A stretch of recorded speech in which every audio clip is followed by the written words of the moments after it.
Assalamualaikum warahmatullahi wabarakatuh dan selamat sejahtera semua. Jom belajar sama cikgu. Kita mula dengan eja NAKO. Apa itu NAKO? Nako. Apa dia tu?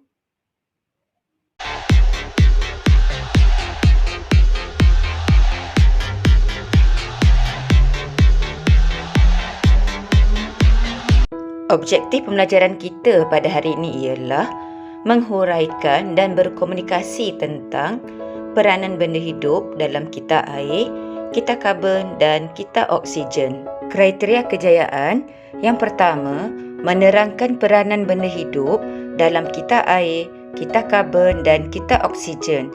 Yang kedua, menjelaskan langkah-langkah untuk menyelesaikan masalah gangguan kepada kita nutrien.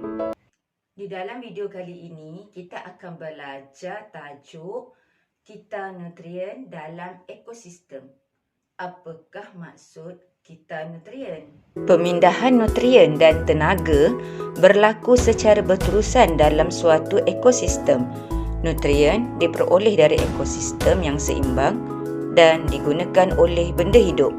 Kemudian, nutrien dikembalikan ke persekitaran untuk digunakan semula. Kitaran ini disebut kita nutrien. Pelajar-pelajar, masihkah kamu ingat contoh-contoh kita nutrien? Itu sebabnya cikgu sebut NAKO. N untuk nutrien, A untuk air, K untuk karbon dan O untuk oksigen. Sebentar lagi kita akan belajar peranan benda hidup dalam kita air. Tetapi sebelum itu, kita lihat dulu kita air. Apakah dua proses yang terlibat di dalam kita air? Penyejatan ialah proses di mana cecair berubah menjadi gas, iaitu air dalam bentuk cecair berubah menjadi wap air. Kondensasi pula ialah proses di mana gas berubah menjadi cecair, iaitu wap air bertukar menjadi titisan air. Sekarang kita lihat bagaimana kita air berlaku. Air di laut, sungai dan tasik menerima haba daripada matahari. Air tersebut tersecat membentuk wap air. Wap air akan naik dan terkumpul di atmosfera bumi dan terkondensasi menjadi awan. Apabila awan semakin berat dan besar, ianya akan turun sebagai hujan. Air hujan tadi akan mengalir ke dalam sungai, tasik dan laut dan ada yang diserap ke dalam tanah dan digunakan oleh tumbuhan. Proses yang ditunjukkan ini merupakan pergerakan air dari permukaan bumi ke atmosfera dan kembali semula ke permukaan bumi. Proses ini akan berulang dan dikenali sebagai kita air. Pelajar-pelajar, tahukah kamu apakah proses yang meningkatkan kandungan wap air di atmosfera? Sekarang kita akan belajar peranan benda hidup iaitu tumbuhan dan haiwan dalam kita air. Air diserap oleh akar tumbuhan dari tanah dan dibebaskan ke atmosfera melalui transpirasi. Maksud transpirasi ialah proses kehilangan air dari daun ke persekitaran melalui liang stoma dalam bentuk wap air. Haiwan pula menjalankan respirasi, penyah tinjaan dan perkumuhan iaitu perpeluhan dan urinasi. Kesemua proses ini dapat meningkatkan kandungan wap air di atmosfera. Akar tumbuhan mencengkam tanah dan menjadikan struktur tanah lebih kukuh. Ini menyebabkan aliran air di bawah tanah perlahan dan dapat mengelakkan hakisan tanah. Seterusnya, daun-daun pokok yang gugur menutupi permukaan tanah akan mengurangkan kadar penyejatan air dan mengelakkan tanah menjadi kering. Jom kita tengok apakah peranan benda hidup dalam kita karbon dan kita oksigen. Pelajar-pelajar, cuba kamu lihat apakah proses yang terlibat di dalam video ini. Okey, cuba lihat ada gas karbon dioksida masuk ke dalam tumbuhan dan gas oksigen keluar. Okey, gas CO2 dan juga gas oksigen. Okey, cikgu bulatkan CO2 dan juga oksigen. Apakah proses yang terlibat? Dalam proses ini, karbon dioksida diserap oleh pokok dan gas oksigen dibebaskan. Ya, proses tersebut kita kenali sebagai fotosintesis. Apakah proses fotosintesis? Proses di mana tumbuhan membuat makanannya sendiri. Okey, tumbuhan menyerap karbon dioksida dan membebaskan gas oksigen. Jadi, peranan tumbuhan hijau mengekalkan kandungan karbon dioksida dan oksigen di dalam udara adalah melalui fotosintesis, di mana ia menyerap karbon dioksida dan membebaskan oksigen. Sekarang kita akan lihat aliran gas karbon dioksida. Kita dah belajar tadi, semasa proses fotosintesis, okey, tumbuhan menyerap karbon dioksida di atmosfera dan membebaskan gas oksigen. Kita lihat aliran gas karbon dioksida. Ada yang dikeluarkan dari organisma, ada juga yang masuk ataupun yang diserap. Alright. So kita tengok haiwan mati tu. Okey, apa yang berlaku kepada haiwan mati?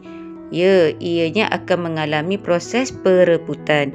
Tumbuhan dan haiwan yang telah mati diuraikan oleh bakteria dan juga kulat di dalam tanah menggunakan gas apa? Ya, menggunakan gas oksigen dan membebaskan karbon dioksida. Apakah proses hidup yang dijalankan oleh haiwan seperti lembu, okey, dan juga benda-benda hidup yang lain? Ya, respirasi. Menggunakan gas apa? Menggunakan gas oksigen semasa bernafas dan membebaskan karbon dioksida di atmosfera. Semasa proses pembakaran, okey, ia juga menggunakan gas oksigen dan membebaskan karbon dioksida di atmosfera.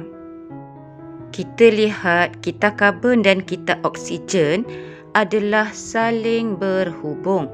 Alright. So kita lihat dahulu anak panah yang berwarna biru. Okey, anak panah yang berwarna biru ini menggunakan oksigen.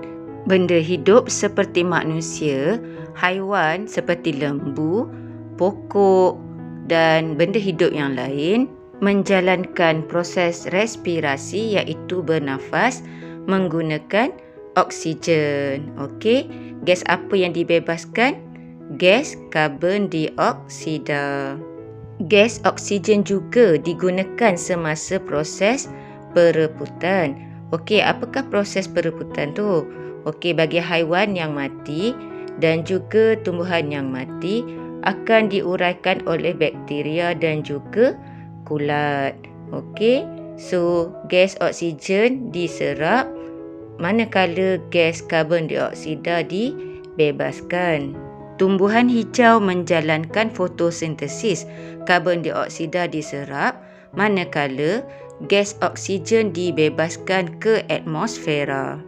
Dengan ini, pelajar-pelajar telah pun mempelajari peranan benda hidup dalam mengekalkan keseimbangan kandungan oksigen dan karbon dioksida di atmosfera. Namun demikian, terdapat banyak aktiviti manusia yang mengganggu kita nutrien. Jom kita lihat aktiviti tersebut. Yang pertama ialah penebangan hutan yang tidak terkawal. Yang kedua ialah pembakaran api fosil. Dan yang ketiga, penggunaan sumber air secara berlebihan. Kita akan lihat apakah kesan gangguan tadi terhadap kita nutrien. Yang pertama ialah kandungan oksigen dalam atmosfera berkurang. Oksigen sangat penting bagi semua benda hidup untuk bernafas. Yang kedua ialah kesan rumah hijau akibat peningkatan karbon dioksida dalam atmosfera. Dan yang ketiga ialah pemanasan global. Jom kita lihat apakah langkah-langkah untuk menyelesaikan masalah gangguan kepada kita nutrien. Yang pertama ialah menanam semula pokok, supaya lebih banyak kandungan oksigen di atmosfera. Yang kedua ialah memperketatkan undang-undang. Denda atau penjara boleh dikenakan kepada pesalah.